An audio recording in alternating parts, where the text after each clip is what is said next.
برج أوبليسكو كابيتال العاصمة الجديدة. يعد برج أوبليسكو كابيتال في العاصمة الجديدة أطول برج في إفريقيا ومن أعلى الأبراج في العالم، حيث يبلغ ارتفاعه حوالي 1000 متر، وسيكون بذلك أطول برج في العالم، وهو أعلى من برج خليفة في دبي. يضم البرج العديد من مناطق التسوق والإسكان والاستجمام التي وتصميمه على شكل مسلات فرعونية ونهر النيل، حيث توجد قناة تربط الأماكن الرئيسية بالمشروع. يقع البرج بالقرب من 20 برجا مخصصا لإدارة الأعمال بالعاصمة والعديد من الخدمات المختلفة، وهو قريب من محور محمد بن زايد وحي السفارات والطريق الدائري الإقليمي وفندق الماسة والعديد من المناطق الهامة الأخرى. يضم المشروع العديد من الخدمات المتطورة والشقق الفندقية المصممة بأساليب عالمية حديثة، مع حوالي 12 مركز تسوق والعديد من الفنادق. يوجد ما يقرب من 12 متجرا فاخرا بها العديد من العلامات التجارية العالمية والمتطلبات الأخرى التي يحتاجها سكان البرج. برج أوبليسكو كابيتال العاصمة الإدارية الجديدة في ظل التطورات المعمارية الهائلة التي تشهدها مصر في الآونة الأخيرة، وخاصة داخل العاصمة الإدارية الجديدة. ظهرت الكثير من الإنشاءات المعمارية المتميزة التي أحدثت ضجة كبيرة في العالم نظرا لدقتها وحجمها وروعة تصميمها الخارجي. يقع برج أوبليسكو كابيتالي على رأس هذه الإنشاءات، حيث يعد أعلى برج في العالم، ليتفوق على برج خليفة في دبي الذي يبلغ حوالي 868 مترا مربعا، ولكن برج أوبليسكو يصل إلى 1000 متر. الهندسة المعمارية للبرج مستوحاة من كل من الطرز الفرعونية، ويشبه إلي حد كبير تلك الموجودة في المسلة المصرية القديمة. يحتوي التصميم على فتحات تهوية مستوحاة من أسلوب الفن الزخرفي، والتي تدور وفقا لميل الشمس، مما يقلل الحرارة طوال اليوم. يتمثل نهر النيل في تصميم المشروع عن طريق القناة التي تربط زوايا الأرض بالمشروع.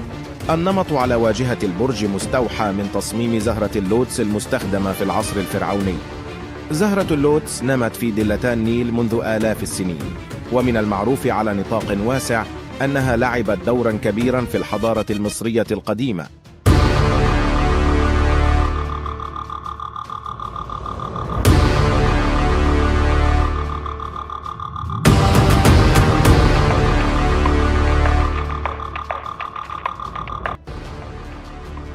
معلومات عن برج خليفة. افتتح برج خليفه في 4 يناير 2010 ضمن مراسم خيالية أخذت الحضور إلى عالم ساحر، وقد تم تقديم عرض استثنائي تراقصت فيه نافورة دبي على أنغام الموسيقى العربية والكلاسيكية، وتم إطلاق الألعاب النارية من برج خليفة لأول مرة.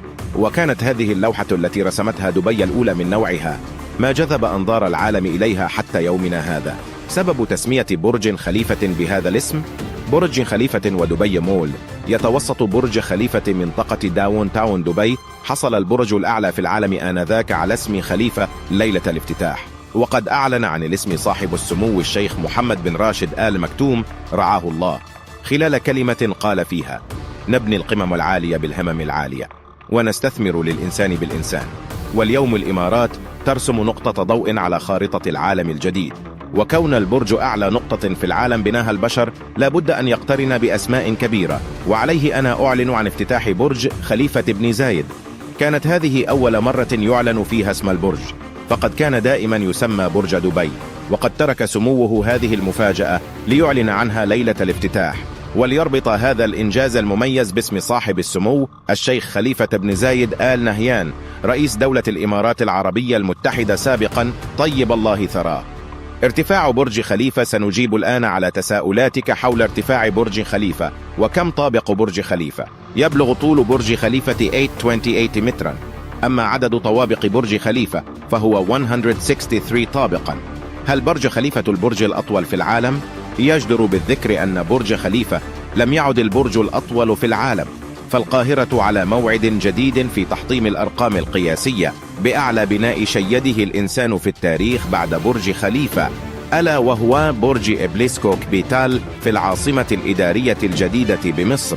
فعند البدء في هذا البرج الذي سيبلغ ارتفاعه 1000 متر وسيكون أطول برج في العالم.